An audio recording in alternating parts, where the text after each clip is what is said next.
సూదిని జైపాల్ రెడ్డి ఈ పేరు ఇప్పటి తరానికి పెద్దగా తెలియకపోవచ్చు, కానీ తెలుసుకోవాల్సిన అవసరం ఎంతైనా ఉంది. డబ్బు పరపతితో అక్షరం ముక్క కూడా రాని రౌడీలు ప్రజాసేవ పేరుతో రాజకీయాల్లోకి వస్తున్నారు. రోజు రోజుకి రాజకీయాల్లో విలువలు తగ్గిపోతుంటే రాజకీయం అంటే ఇలాగే ఉంటుందా? అసలు రాజకీయ నాయకుడికి ఉండే లక్షణాలేంటో కూడా అర్థం కాని పరిస్థితి. డబ్బును కూడబెట్టుకునేందుకే రాజకీయాన్నో అస్త్రంగా వాడుకుంటున్నారు కొందరు నేతలు. ఈ నేపథ్యంలో 4 సార్లు ఎమ్మెల్యేగా, 5 సార్లు ఎంపీగా, 2 సార్లు రాజ్యసభ సభ్యుడిగా పనిచేసిన అవినీతి మరక తన చొక్కా గుండికి కూడా తాకనివ్వకుండా విలువలకే విలువలద్దిన గొప్ప దార్శనికుడిగా దేశ రాజకీయాల్లో తనదైన ముద్ర వేసుకున్నాడో నేత. ఇలాంటి నాయకులు ఎవరైనా ఉన్నారా అంటే ఇదిగో ఉన్నాడు అని దేశం మొత్తం తన వైపే వేలు చూపించారు. అలాంటి రాజకీయ నేత లేడని తెలిసి బాధపడుతున్నారు. ఆ ఒకే ఒక్కడు సూదిని జైపాల్ రెడ్డి. తాను ఎన్నో పదవులు చేస్తున్నా ఏమాత్రం భేషజాలు చూపని నిగర్వి, ఎలాంటి బిరుదులు లేకున్నా నీతి నిజాయితీ తన మార్గాలుగా ముందుకు సాగిన డైనమిక్ లీడర్, అవినీతి మరకలేని ది పర్ఫెక్ట్ లీడర్. ఇలా రాష్ట్ర రాజకీయాలతో పాటు దేశ రాజకీయాల్లో తనదైన ముద్ర వేసుకున్న జైపాల్ రెడ్డి ప్రస్థానం గురించి ఈ రోజు వీడియోలో తెలుసుకుందాం. ఇంటి పేరుకు తగ్గట్టే ఆయన పనితీరు కూడా సూదిలాగే ఉంటుంది.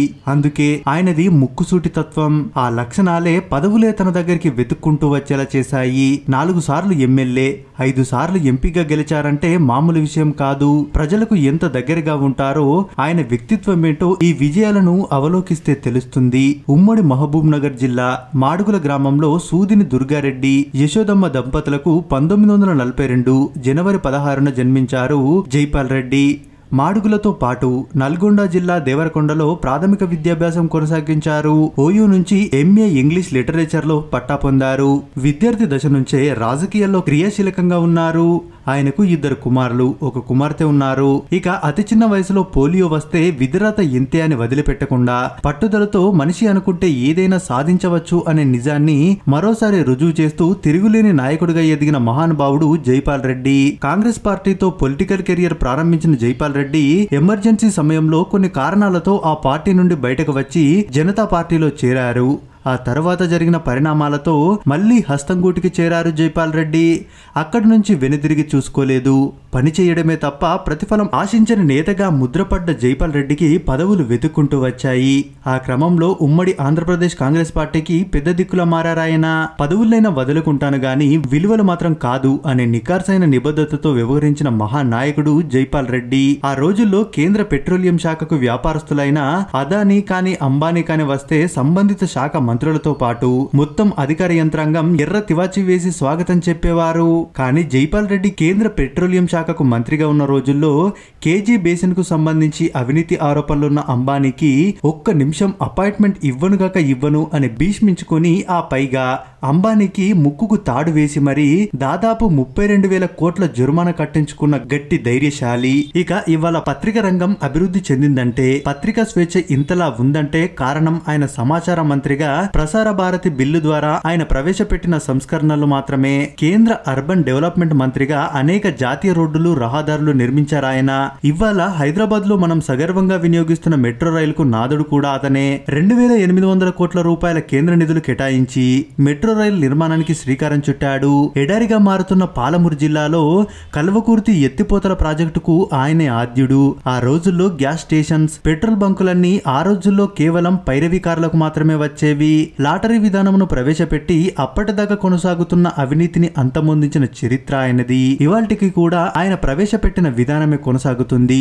తెలంగాణ ఇవ్వకుండా ఒకానొక దశలో నిన్ను ముఖ్యమంత్రిని చేస్తాం అనే ప్రతిపాదనలో వస్తే నాకు కావాల్సింది ముఖ్యమంత్రి పదవి కాదు, తెలంగాణ ప్రజల విముక్తి అని నిష్కర్షగా తిరస్కరించి తెలంగాణ రాష్ట్ర ఏర్పాటుకు తోడ్పడ్డాడు. తెలంగాణ సాధన కోసం ఓ పక్క ఆనాటి ఉప ముఖ్యమంత్రి దామోదర రాజ నరసింహ కాంగ్రెస్ వర్కింగ్ కమిటీని ఒప్పించే ప్రయత్నం చేస్తే, మరోపక్క నిశ్శబ్ద సైనికుడు వలె జైపాల్ రెడ్డి గారు దేశంలో ఉన్న అన్ని రాజకీయ పార్టీలను ఒప్పించి అతి కీలక పాత్ర పోషించిన తెలంగాణ మట్టి బిడ్డ.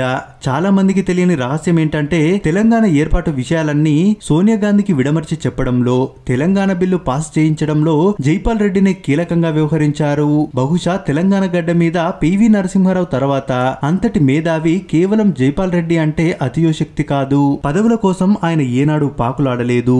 1984లో ఎన్టీఆర్ గారు తన పదవిని కోల్పోయిన తర్వాత ఎన్టీఆర్ ను తిరిగి ముఖ్యమంత్రిని చేసేందుకు తెలుగుదేశం నేతలతో పాటు జైపాల్ రెడ్డి కూడా కీలక పాత్ర పోషించారట. అప్పుడు ఆయన కాంగ్రెస్ లో ఉన్నారు. ఆ తర్వాత జైపాల్ రెడ్డి నిర్వర్తించిన పాత్రను, చేసిన కృషిని గమనించిన ఎన్టీఆర్ తన మంత్రివర్గంలో చేరమని ఆఫర్ ఇచ్చారట. మంత్రి పదవుల ద్వారా సలహాలతో మరింతగా ప్రజలకు సేవ చేయొచ్చు అని ఆహ్వానించారట. అందుకు జైపాల్ రెడ్డి పార్టీ మారే ప్రసక్తే లేదని స్పష్టం చేశారట. దానిపై స్పందించిన ఎన్టీఆర్ అవసరమైతే మీ పార్టీలో ఉంటూనే మంత్రులుగా కొనసాగండి అని కూడా ఆఫర్ ఇచ్చారట. కానీ జైపాల్ రెడ్డి మాత్రం ప్రేమపూర్వకంగా తిరస్కరించారట. ఇది ఆయన వ్యక్తిత్వం. ఇలా రాజకీయాల్లోనే మహోన్నత వ్యక్తిగా పేరొందిన జైపాల్ రెడ్డి 1998లో అత్యుత్తమ పార్లమెంటేరియన్ గా పురస్కారం అందుకున్నారు. దక్షిణ భారతదేశం నుంచి ఈ అవార్డును పొందిన మొదటి లీడర్ జైపాల్ రెడ్డి. అలాంటి గొప్ప నాయకుడు 2019 జూలై 28న కన్నుమూశారు. ఇలాంటి నాయకుడు మళ్ళీ పుడతాడో లేదో తెలియదు. కానీ పుడితేనే ఇప్పటి రాజకీయాల్లో మార్పు వస్తుందనేది మాత్రం సత్యం. మరి ఇలాంటి గొప్ప నేత గురించి ప్రతి ఒక్కరూ తెలుసుకోవాలి. మరి జైపాల్ రెడ్డి గారి రాజకీయ ప్రస్థానం గురించి మీరేమనుకుంటున్నారో మీ అభిప్రాయాన్ని కామెంట్స్ రూపంలో తెలియజేయండి. మరిన్ని ఇలాంటి వీడియోస్ కోసం మన ఛానల్ ని తప్పక సబ్స్క్రైబ్ చేసుకోండి.